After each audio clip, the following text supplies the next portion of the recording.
What it do, Lit Tube? It is your boy, the legit savage A-Rod James, back at it again with another video. Today, we will be checking out 10 things all WWE wrestlers do that makes absolutely no sense. I can think of 20 right now. This video is by WrestleLamia. The link to the video will be down in the description. And let's stop wasting time. Let's get into the video. The elements to fully enjoy wrestling is suspending your disbelief while watching the product. Although pro wrestling is loved worldwide, there are certain things about wrestling that simply make no sense at all and defy all reasonable logic. What are they? Well, join us now as WrestleLamia looks at 10 things WWE wrestlers do that make no sense. Be sure to subscribe and hit that notification bell for daily wrestling videos and follow us on Facebook for exclusive lists.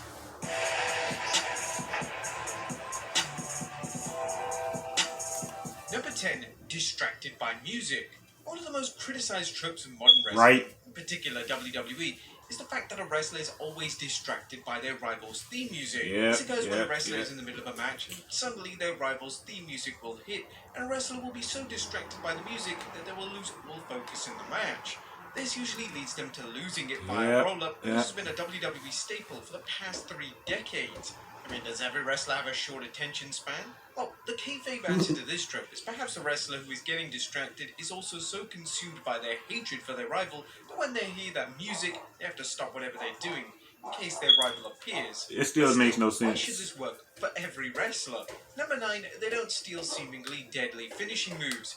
It's only when you can actually think about certain moves do you question the legitimacy for them. For instance, the People's Elbow. What makes The Rock's trademark finisher more effective than a standard elbow drop? There's virtually no difference other than the fanfare involved. True. The same goes for Hulk Hogan's leg drop. Makes that move different from a standard leg drop. A normal leg drop never seems to win a match, other than when Hogan uses the move as his finisher. Why is that the case? Also, that leads to the question, if certain finishing moves such as a People's Elbow, John Cena's Attitude Adjustment, or even Randy Orton's RKO are so credible, why doesn't every wrestler on the WWE roster use them as their finisher? It's as if certain wrestlers have copyright on their finishing moves being duplicated, but this has never been addressed on WWE programming. Number 8, the Irish Whip. The Irish Whip is a move which is used in every single wrestling match, but it makes little sense. The move involves a wrestler being thrown into the ropes and they will run back at their opponent. But why? Why does the wrestler run? Why don't they just fall down at the velocity of the whip itself? Now perhaps the kayfabe answer to this is that a wrestler may be able to get some momentum and perform a move when springboarding off the ropes. Right. The stamina it takes to do this multiple times in a single match makes the move seem completely pointless.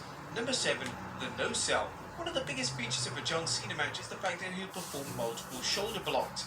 Traditionally, the first time he will use a shoulder block in the match, the wrestler will completely no-sell the move and pop back up, only to be slammed down by Cena again. Super Cena.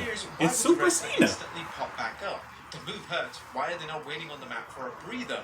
The same could be said for quick sequences in a match. Moves such as a clothesline are usually no-sold, and the wrestler, similarly to how they react when hit with a shoulder block, will immediately pop back up. This makes no sense whatsoever. Number 6, the inability to climb ladders. Now, there have been some legendary ladder matches throughout WWE history, from Money in the Bank matches to Shawn Michaels versus Razor Ramon to Triple H versus The Rock, and even the iconic TLC matches featuring the Hardy Boys, the Dudley Boys, and Edge and Christian. All of these were acclaimed matches, but even they had an element in them which defied all logic. The issue with the ladder match is simple. Why do wrestlers struggle to climb the ladder? Wrestlers, when climbing the ladder, go extremely slow as if they're going in slow motion, and this has been the case in all ladder matches. That is true. It's like, get up the ladder. On a few occasions, we've seen wrestlers That's why you ain't winning. Extremely slowly, only to run the ropes later on. Number 5, a lack of urgency to win a cage match. Now, the cage match is one of the most popular matches that WWE produces.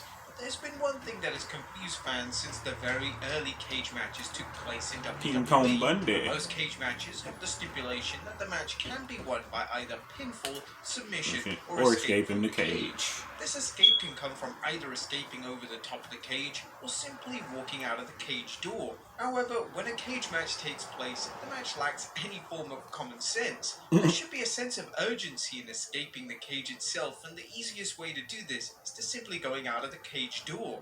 Take for instance when a superstar in the match begins to escape the cage by climbing the cage itself. If their opponent simply ran to the cage door and jumped out, they would have been the match, but this kind of rarely happens. Number 4, Yeah. waiting to be hit by a dive.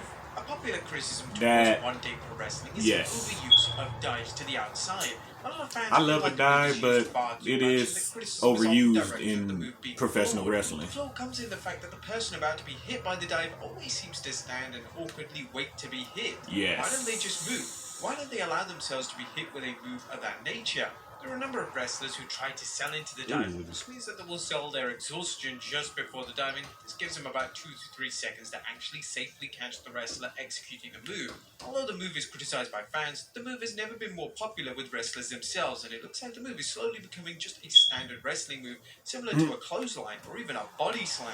Number 3, True. sticking to PG guidelines. Although before 2008, it was common practice to see chair shots to the head and other obscene violence.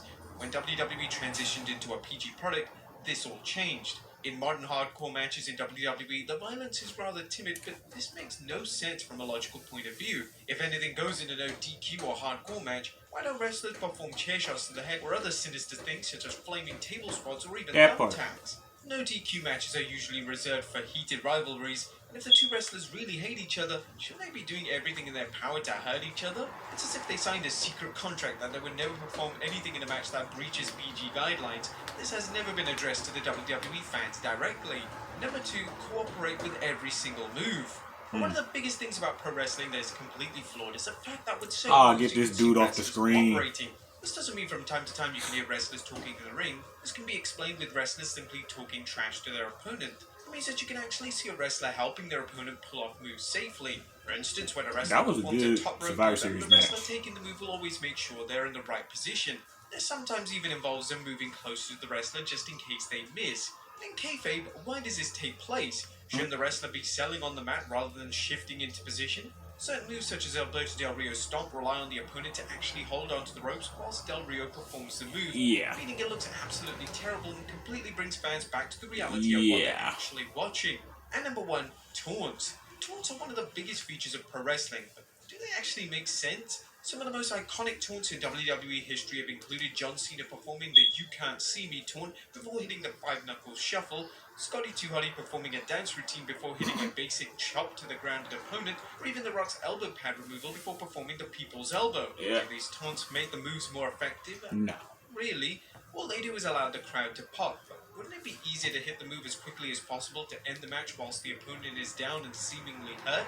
Although these taunts can give certain wrestlers more character and depth, it doesn't mean that their lack of logic can't be addressed. There you have it, folks. 10 things wrestlers do. Well, that was 10 things all WWE wrestlers do that makes absolutely no sense. And I agree with every single one of them. WWE, y'all need to do a little bit better. But anyway, that was today's video. Please like, comment, share. Become a hitter today. And until next time, deuces.